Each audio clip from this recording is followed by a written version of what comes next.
जी नमस्ते, मैं हूँ राकेश और स्वागत है आप सभी का हमारे यूट्यूब चैनल एजुकेशन फायर पे।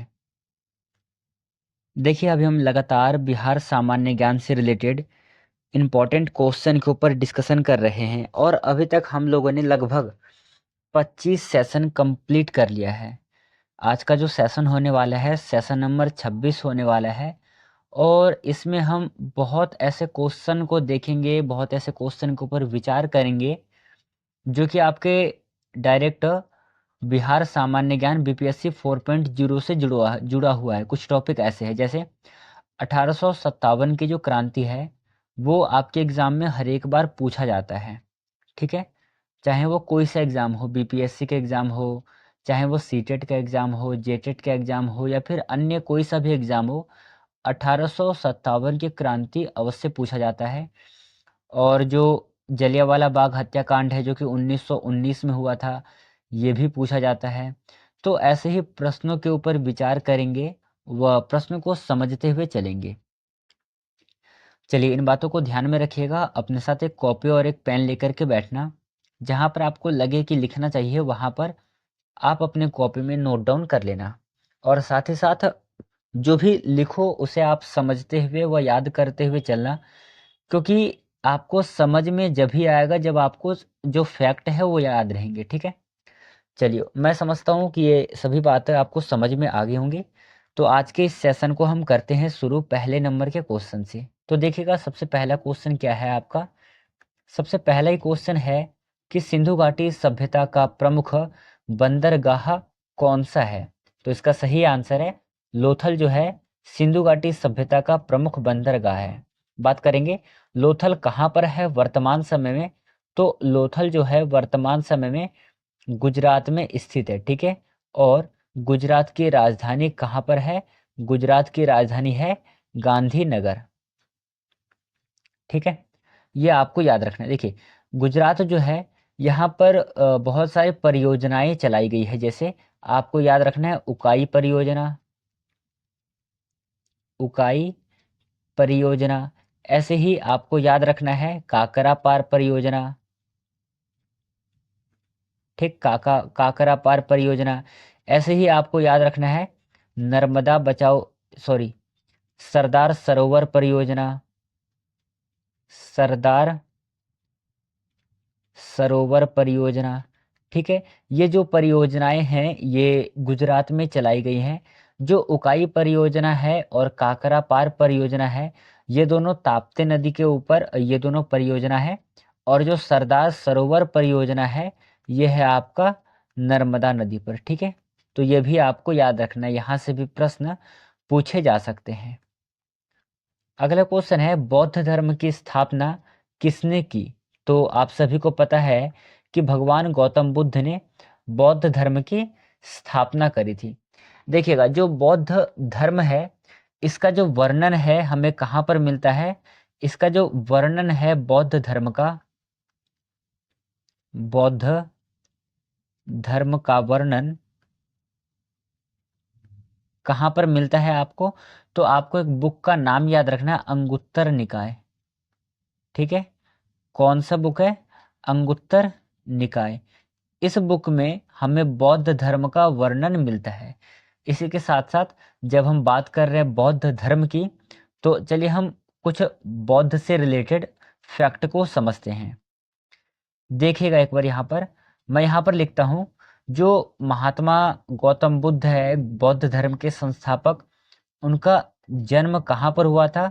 तो जन्म हुआ था उनका नेपाल में लुम्बिनी नामक स्थान पर। ठीक है, नेपाल में उनका जन्म हुआ था। पिता का क्या नाम था। पिता का नाम था शुद्धोधन। माता जी का क्या नाम था। माता जी का नाम था महामाया, महामाया। उनकी एक पत्नी थी, पत्नी का क्या नाम था। तो आपको याद रखना है पत्नी का नाम था यशोधरा। फिर पुत्र का क्या नाम होगा, पुत्र का नाम था राहुल। ठीक है, इन्होंने जब गृह त्याग किया तो कुछ घटनाएं ऐसे हैं जो कि विख्यात हो गया। ठीक है, गृह त्याग, जो गृह त्याग की घटना है गृह त्याग की घटना को महाभिनिष्क्रमण कहा गया है। ठीक है, महाभिनिष्क्रमण कहा गया है, पहला फैक्ट। दूसरा, जब इन्होंने अपना प्रथम उपदेश दिया, ठीक है, प्रथम उपदेश कहां पर दिया था एक बार कमेंट करके बताना। तो प्रथम उपदेश जो था, प्रथम उपदेश की घटना धर्मचक्र परिवर्तन के नाम से विख्यात हुआ, धर्म चक्र परिवर्तन। ठीक है, और जब इनकी मृत्यु हुई, ठीक है, तो जो मृत्यु है वो किस नाम से विख्यात हुआ, वो महापरिनिर्वाण के नाम से विख्यात हुआ। और ये इन तीनों ही जगह से प्रश्न आपके बन चुके हैं। ठीक है, जो गृह त्याग की घटना है उन्हें लोग महाभिनिष्क्रमण कहे, और जो प्रथम उपदेश है जो कि कहाँ पर दिया था इन्होंने अपना प्रथम उपदेश दिया था इन्होंने सारनाथ में। ठीक है, तो इस घटना को धर्मचक्र परिवर्तन के नाम से जाना गया। जब इनकी मृत्यु हुई तो उसे लोगों ने महापरिनिर्वाण कहा था। ठीक है, जन्म इनका नेपाल में होता है, पिता का नाम शुद्धोदन है, माता जी का नाम महामाया है, पत्नी जो है यशोधरा है, पुत्र का नाम है राहुल। ठीक है, तो ये जो फैक्ट है ये आप अपने कॉपी में नोट डाउन कर लेना, ये आपके लिए बहुत ज़्यादा इंपॉर्टेंट व एग्जाम के लिए हेल्पफुल रहेगा। चलिए अगला क्वेश्चन देखिएगा। नेक्स्ट क्वेश्चन है आपके लिए कि अशोक का राज्याभिषेक कब हुआ था। अशोक का राज्याभिषेक सन 269 ईसा पूर्व में होता है। अब ये ईसा और ईसवी, ईसा पूर्व, इनका क्या चक्कर है एक बार आप देखना है। यहाँ पर मैं एक लाइन खींचता हूँ, इसको मैं दो भागों में डिवाइड करता हूँ। ठीक है, बीच में जो है आपका ये कौन है, ये ईसा मसीह है। ईसा मसीह आपके बीच में स्थित है। ईसा मसीह से जो भी पहले के डेट होंगे, ठीक है, वो किस में लिखे जाएंगे, वो लिखे जाएंगे ईसा पूर्व, मतलब कि ईसा मसीह से पहले। और ईसा मसीह के जितने भी बाद में डेट है वो लिखे जाएंगे ईसवी में। ठीक है, ये आपको याद रखना है, ईसा मसीह के जो बाद में हैं वो लिखे जाएंगे ईसवी, और ईसा मसीह के जितने भी पूर्व के डेट है वो सारे लिखे जाएंगे ईसा पूर्व में लिखे जाएंगे। तो यहाँ पर लिखा है 269 ईसा पूर्व, मतलब कि ईसा मसीह से पहले। अब यहाँ पर देखना, जो ईसा मसीह है इनका जन्म लगभग 2000 साल पहले माना जाता है। तो आप यदि ईसा पूर्व लिखोगे तो यहाँ पर आपको डेट माइनस करना पड़ेगा, मतलब कि आपको यहाँ पर उल्टा गिनती करना पड़ेगा। जैसे अभी 2025 है तो यहाँ पर 25, 24, 23 इस प्रकार से करके आपको घटते क्रम में चलना पड़ेगा। और जब आप ईस्वी लिखोगे तो वहां पर आपको बढ़ते क्रम में चलना है, 25, 26, 27 इस प्रकार से चलना है। ठीक है, ये समझ में आ गया। चलिए अब यहाँ पर देखिएगा, हम बात कर रहे हैं सम्राट अशोक की, तो आपको याद रखना है सम्राट अशोक किस वंश से रिलेटेड है, तो ये मौर्य वंश से रिलेटेड है। ठीक है, किस वंश से संबंधित है, मौर्य वंश से संबंधित है। मौर्य वंश से पहले किस वंश का शासन था, मौर्य वंश जो है ये मगध का एक वंश था। इससे पहले किस वंश का शासक था, तो आपको याद रखना है इससे पहले नंद वंश का शासन था यहाँ पर। ठीक है, नंद वंश के बाद मौर्य वंश प्रारंभ होता है। मौर्य वंश जो है इसके संस्थापक, ठीक है, कौन थे, मौर्य वंश के संस्थापक चंद्रगुप्त थे। चंद्रगुप्त किस धर्म को मानते थे, तो ये जैन धर्म को मानते थे। और इन्होंने जब इनकी मृत्यु हुई तो जैन धर्म के रीति रिवाज से ही इनका पूरा संस्कार किया गया। फिर इसके बाद चंद्रगुप्त का पुत्र जो है कौन है, बिंदुसार। और बिंदुसार का पुत्र हो जाएगा आपका सम्राट अशोक। अशोक के शासनकाल में तृतीय बौद्ध संगीति होती है, तृतीय बौद्ध संगीति होती है, यह भी आपको याद रखना है। ठीक है, अशोक ने अंतिम युद्ध कौन सा लड़ा था, तो अंतिम युद्ध कलिंग का युद्ध था। और ये कलिंग का युद्ध कौन सा है, तो ये वही कलिंग है जिसे आप लोग अभी वर्तमान समय में उड़ीसा के नाम से जानते हो। ठीक है, तो ये सभी फैक्ट आपको याद रखना है अशोक से रिलेटेड। चलिए अगला है चौथे नंबर क्वेश्चन, पाणिनि किससे संबंधित थे। आपका आंसर हो जाएगा संस्कृत व्याकरण से। आपको याद रखना है संस्कृत व्याकरण में जो इनका सबसे ज्यादा प्रसिद्धि है वह है अष्टाध्यायी।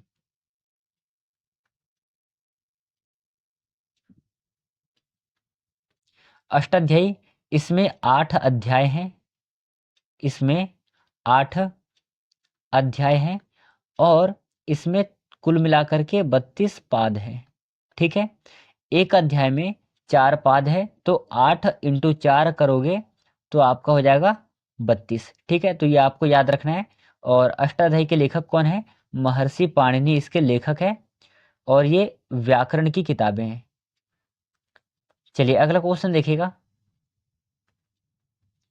अगला क्वेश्चन है कौन सा मुगल शासक दीन ए इलाही का संस्थापक है? तो उत्तर हो जाएगा अकबर। ठीक है, ये वही अकबर है जो कि पानीपत का द्वितीय युद्ध करता है, पानीपत का द्वितीय युद्ध। चलिए बताइएगा तो पानीपत का द्वितीय युद्ध कब हुआ था? तो आपको याद रखना है द्वितीय युद्ध होता है 1556 में। किन किन के बीच में होता है? तो ये होता है अकबर वर्सेस हेमू के बीच में पानीपत का द्वितीय युद्ध होता है। हालांकि पानीपत में जो है, पानीपत का कुल 3 युद्ध होता है, पानीपत का 3 युद्ध होता है। कब कब होता है? 1526 पहला युद्ध, फिर 1556 द्वितीय युद्ध सेकेंड युद्ध, और 1761 में तृतीय युद्ध होता है। ठीक है, तो पानीपत का कुल 3 युद्ध होता है, 1526, 1556 और 1761। फिलहाल में जो अकबर है पानीपत का द्वितीय युद्ध लड़ता है और इस युद्ध में जो है अकबर जीतता है, मतलब कि अकबर की विजय होती है। चलिए अगला क्वेश्चन देखिएगा। स्वतंत्रता संग्राम का पहला युद्ध कब हुआ था? स्वतंत्रता संग्राम का प्रथम युद्ध होता है 1757 में। ठीक है, ये आपको याद रखना है। अगला क्वेश्चन है कुतुब मीनार किसने बनवाई? तो आपको याद रखना है कुतुब मीनार जो है कुतुबुद्दीन ऐबक के द्वारा बनवाया गया था। हालांकि इसमें भी यहाँ से भी 2 प्रश्न बनेगा। कैसे? एक तो कुतुब मीनार बनवाने मतलब कुतुब मीनार की नींव किसने रखी, और दूसरा प्रश्न बनेगा कुतुब मीनार को पूर्ण रूप से तैयार किसने करवाया। सबसे पहले कुतुबुद्दीन ऐबक जो था ये किस वंश से संबंधित था? ये गुलाम वंश से संबंधित था और इसका शासनकाल है 1206 में प्रारंभ होता है। कुतुब मीनार बनवाने का जो काम है कुतुबुद्दीन ऐबक करता है और यहीं पर बीच में ही मतलब कि आधा कुतुब मीनार बना होता है, उसके बाद ही कुतुबुद्दीन ऐबक की मृत्यु हो जाती है। इसको पूर्ण करवाने का काम कौन करता है? तो आपको याद रखना है रजिया सुल्तान के जो पिताजी थे, क्या नाम था? इल्तुतमिश। इल्तुतमिश ने इस कार्य को पूर्ण किया था। यह भी आपको अपने कॉपी में नोट डाउन कर लेना है। चलिए अगला क्वेश्चन है कि मौर्य साम्राज्य का संस्थापक कौन था? सही उत्तर हो जाएगा चंद्रगुप्त मौर्य। किस धर्म से संबंधित थे?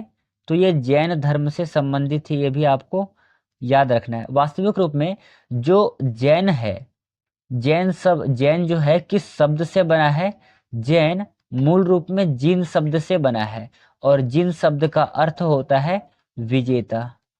ठीक है, बात करेंगे हम जैन धर्म की। तो जैन धर्म में कुल 24 तीर्थंकर हुए हैं, 24 तीर्थंकर हुए हैं। जैन धर्म का वास्तविक जो संस्थापक है, वास्तविक संस्थापक के रूप में महावीर स्वामी को माना जाता है और महावीर स्वामी जैन धर्म के 24वें तीर्थंकर थे। हालांकि इससे पहले जैन धर्म में 4 सिद्धांत विख्यात थे। कौन कौन सा? अहिंसा, सत्य, अस्तेय और अपरिग्रह। ये जो 4 सिद्धांत है ये पहले से प्रचलित थे। पर जब महावीर आए तो महावीर ने एक और सिद्धांत को ऐड किया, वो किया था ब्रह्मचर्य के सिद्धांत को। जब ब्रह्मचर्य के सिद्धांत को ऐड किया गया तो हो गए 5, और इन पांचों को मिलाकर के किस नाम से जाना गया? तो पंचशील का सिद्धांत के नाम से जाना गया। तो आपसे पूछ लेगा कि पंचशील का सिद्धांत जो है किस धर्म से संबंधित है? तो आपका उत्तर हो जाएगा जैन धर्म से संबंधित है। चलिए अगला क्वेश्चन है गांधी इरविन समझौता कब हुआ था? सही आंसर है गांधी इरविन समझौता सन 1931 में हुआ था। कहां पर हुआ था? तो स्थान का नाम आपको याद रखना है, लंदन में हुआ था। एक प्रश्न और बनेगा, जो लंदन है किस नदी पर स्थित है? तो आपको याद रखना है, लंदन जो है टेम्स नदी पर स्थित है। ठीक है, टेम्स नदी पर स्थित है। और लंदन में सन 2012 में जो ओलंपिक है वो खेला गया था। ये भी आपको याद रखना है। चलिए अगला क्वेश्चन देखिएगा, 10वें नंबर का क्वेश्चन है कि भारतीय राष्ट्रीय कांग्रेस की स्थापना कब हुई थी? सही उत्तर है 1885 में भारतीय राष्ट्रीय कांग्रेस की स्थापना की गई थी। अगला क्वेश्चन है, जलियांवाला बाग हत्याकांड कब हुआ था? तो राइट आंसर हो जाएगा 1919 में जलियांवाला बाग हत्याकांड हुआ था। जलियांवाला बाग हत्याकांड 1919 में हुआ था, पर ये कहाँ पर हुआ था? तो आपको जगह का आपको याद रखना है राज्य, ये पंजाब में हुआ था। पंजाब की राजधानी यदि हम देखें तो पंजाब की राजधानी है चंडीगढ़। पंजाब राज्य स्वतंत्र रूप से कब बना था? तो सन 1961 में बना था। डेट क्या था आपका? आपको याद रखना है, डेट था 1 नवंबर। 1 नवंबर सन 1961 को पंजाब की स्थापना की गई थी। पंजाब की राजधानी चंडीगढ़। अगला क्वेश्चन है, विभाजन के समय भारत का गवर्नर जनरल कौन था? विभाजन के समय भारत का गवर्नर जनरल कौन था? तो आपको याद रखना है, भारत का गवर्नर जनरल था लॉर्ड माउंटबेटन। चलिए अगला क्वेश्चन देखिएगा। अगला क्वेश्चन है, ताजमहल किसने बनवाया था? शाहजहां ने बनवाया था ताजमहल। ठीक है, शाहजहां किसका पुत्र था? तो आपको याद रखना है, ये जहांगीर का पुत्र था। जहांगीर को अन्य किस नाम से जाना जाता है? तो जहांगीर को सलीम के नाम से भी जाना जाता है। अगला क्वेश्चन है, भारतीय संविधान कब लागू हुआ? लागू हुआ था 26 जनवरी 1950 को भारतीय संविधान लागू हुआ था।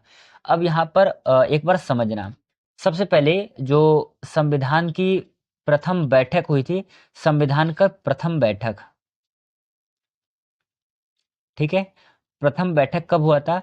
प्रथम बैठक हुआ था 9 दिसंबर 1946 को। ठीक है, कब होता है प्रथम बैठक? 9 दिसंबर 1946 में। यहाँ पर स्थायी अध्यक्ष किसे बनाया जाता है? तो डॉक्टर सच्चिदानंद सिन्हा को स्थायी अध्यक्ष बनाया जाता है। फिर इसके बाद द्वितीय बैठक होता है। द्वितीय बैठक ठीक 2 दिन बाद होता है, मतलब कि 11 दिसंबर को संविधान सभा का द्वितीय बैठक हुआ था, 11 दिसंबर 1946 में। यहाँ पर एक स्थायी अध्यक्ष नियुक्त किया जाता है और स्थायी अध्यक्ष के रूप में नियुक्त किया जाता है डॉक्टर राजेंद्र प्रसाद को। ठीक है, राजेंद्र प्रसाद भारत के पहले राष्ट्रपति भी थे। इसी के बाद फिर इसके बाद जाकर के 26 नवंबर, ठीक है, कब? 26 नवंबर 1949 ईस्वी को क्या होता है? संविधान पूर्ण रूप से बन करके तैयार हो जाता है। और संविधान को बनने में समय कितना लगता है?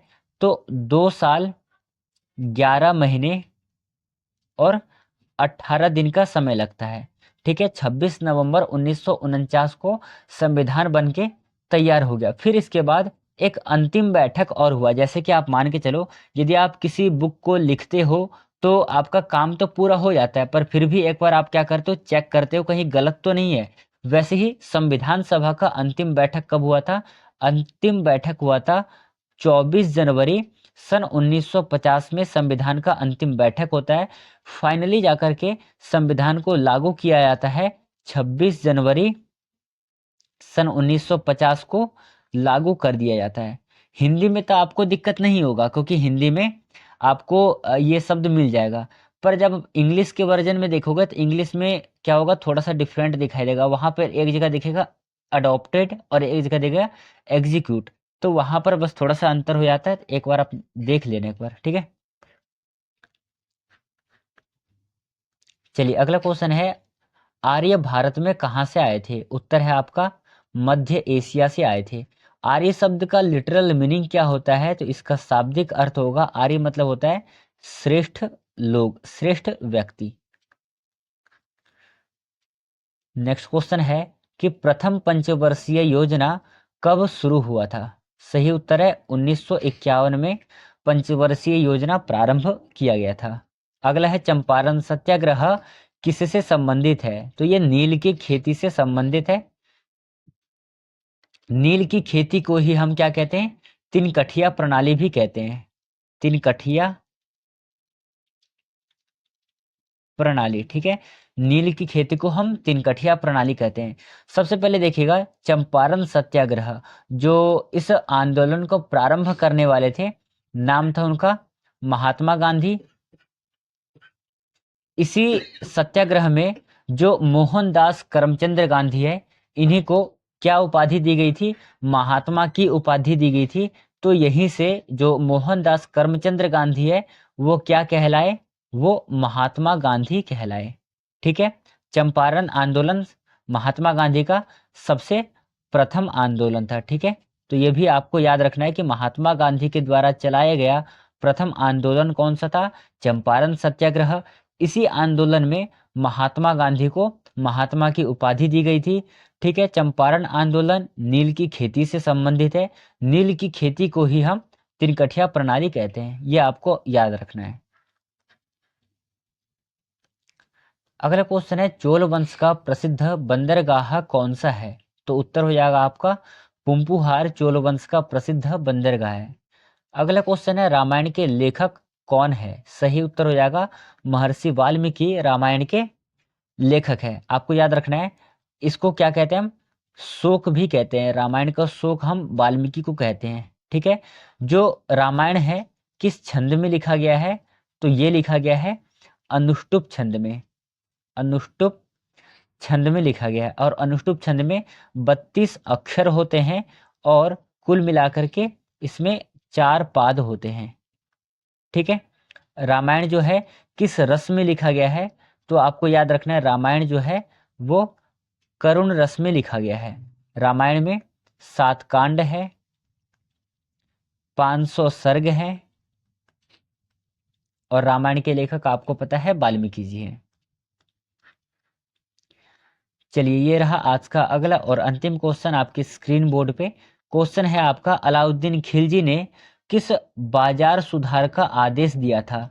तो बाजार सुधार का आदेश इसलिए आया था कीमत नियंत्रण के लिए। और एक चीज आपको याद रखना है कि अलाउद्दीन खिलजी के शासनकाल में ही सबसे ज्यादा मंगोलों का आक्रमण हुआ था, ठीक है। सबसे ज्यादा मंगोलों का आक्रमण किसके शासनकाल में हुआ था? तो आपको याद रखना है सबसे ज्यादा मंगोल का आक्रमण अलाउद्दीन खिलजी के शासनकाल में हुआ था, ठीक है।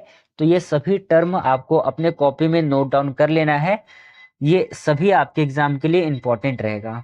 तो आज का जो सेशन है, आज के सेशन को हम यहीं पे समाप्त करेंगे। बाकी बात मिलेंगे कल के सेशन में।